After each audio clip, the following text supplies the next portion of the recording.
Regardless of how many dusty mummies you've watched Brendan Fraser blast apart with a shotgun, odds are you have no idea what ancient Egypt was really like. So it might surprise you to learn that everyday life in the time of the pharaohs was pretty modern in a lot of ways. Today, we're exploring what everyday life was like for ancient Egyptians. Education and medicine were remarkably sophisticated, and men and women enjoyed an equality under the law that wouldn't be seen in other societies for centuries to come. But before we get started, make sure you subscribe to the Weird History channel. Now, let's go to Egypt. In addition to being the primary source of water for crop irrigation and clothes making, the Nile River was basically the interstate in ancient Egypt. Both the lower and upper class alike traveled along it in simple skiffs and wooden boats to get from place to place. It was also used to transport the heavy stone blocks used to build the pyramids and to ferry the bodies of dead nobles in elaborate funeral processions. But rather than having to keep an eye on their speed and watch for state troopers, the Egyptians had to constantly be on guard against hippo and crocodile attacks. The pharaoh Menes was killed by a hippo while traveling on the Nile, and it's been suggested that a hippo may have maimed King Tut in a similar attack, leading to his premature death. Insert hungry, hungry hippos joke here. Beer making was first recorded 18,000 years ago in ancient Egypt. Like my Uncle Gilbert, Egyptians loved beer. Beer was considered a staple meal, which is why both children and adults drank it, and wages were paid in brewable grain. That said, beer in ancient Egypt wasn't like the stuff you order by the glass at the local pub. It was more like a thick, sweet soup with a lower alcohol content, so you could have a bowl or two for dinner without getting into a drunken fistfight with a hippo. Despite what you may have assumed, ancient Egyptians practiced a number of advanced medical fields, including dentistry, gynecology, surgery, and even autopsy, although maybe that last one isn't too surprising to anyone. Medical procedures were a mix between medical treatment and religious ceremony, but weren't restricted to the upper class. Healthcare was apparently available to everyone, including slaves. And hygiene was a big deal in ancient Egypt because the Egyptians had realized that walking around with a 3-inch layer of sweat-ripened filth clinging to your skin was a petri dish for disease. As a result, they bathed constantly, using soap made from salt and animal and vegetable oils, and it was commonplace for both men and women to completely shave off all their body hair, even the hair on their heads. The Egyptians also made fragrances. Perfumes brewed from lily, myrrh, and cardamom were common, and they may have even created the first deodorant using a mixture of citrus and cinnamon. We call that scent breakfast.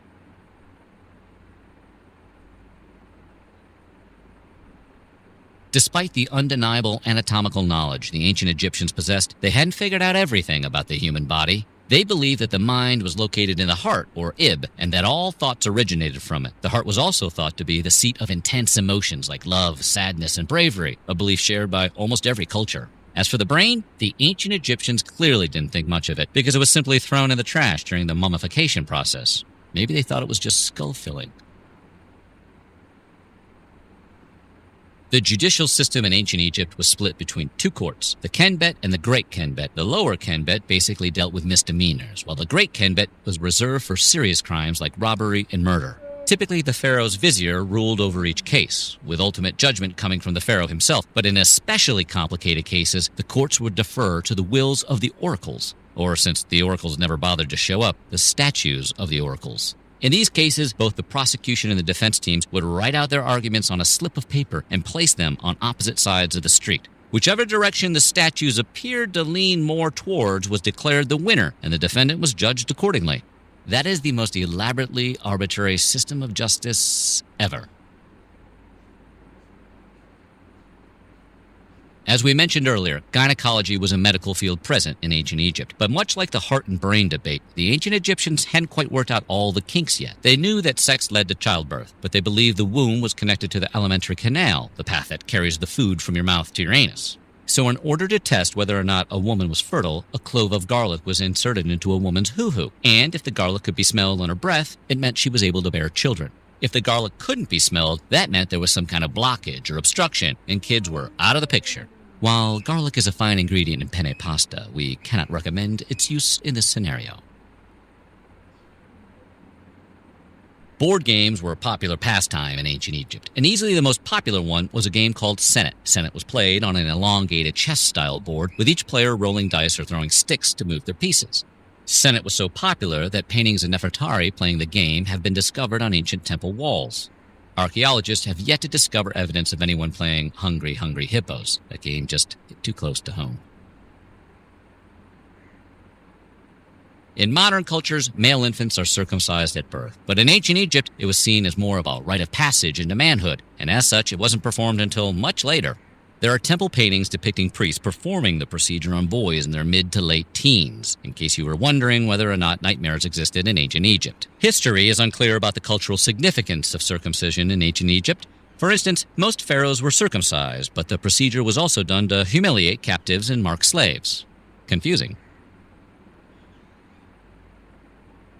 Makeup was ubiquitous in ancient Egypt. Men were not afraid to dip into the mid-2000s Pete Wentz catalog to wear some pretty amazing guyliner. The eye makeup was made from grinding lead ores into a substance called kohl to produce what was essentially lead paint.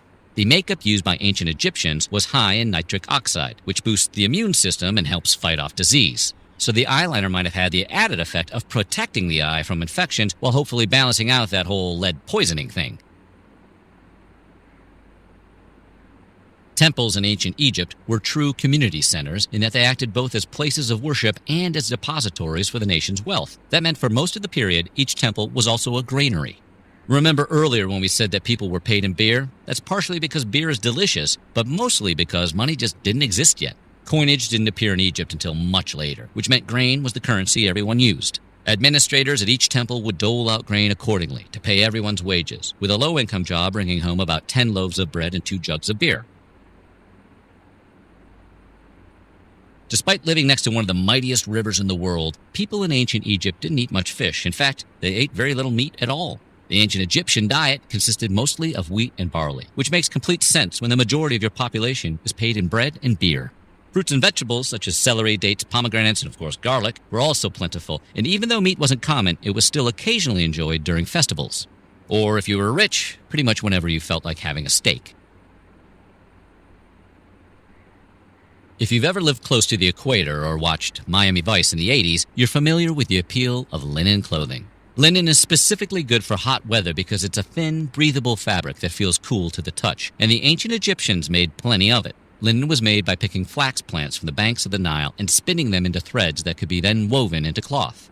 In addition to simply being a practical garment for the desert climate, the fabric was also a symbol of status. The finer the weave and the lighter the color, the more important you were in the social hierarchy. In ancient Egypt, both sexes appeared to be equal as far as the law was concerned. Women could buy and sell property, including both slaves and land, and were also able to file lawsuits and petition for divorce. Additionally, the Egyptians did not practice female infanticide, which indicates baby girls were just as valued as baby boys.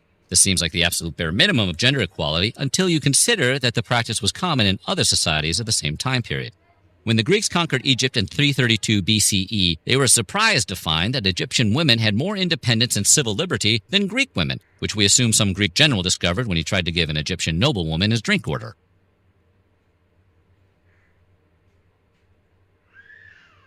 Education was a privilege exclusively reserved for the children of upper-class citizens. Students studied a variety of subjects that more or less resembled a modern curriculum, including reading and writing, mathematics, history, science, and medicine.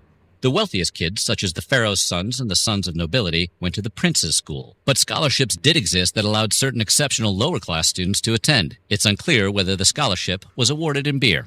Ancient Egypt was surprisingly modern in several ways, allowing its citizens to lead lives not totally unrecognizable from the ones we lead today. Would you like to live or walk like an Egyptian? Let us know in the comments below, and check out some of these other videos of our weird history.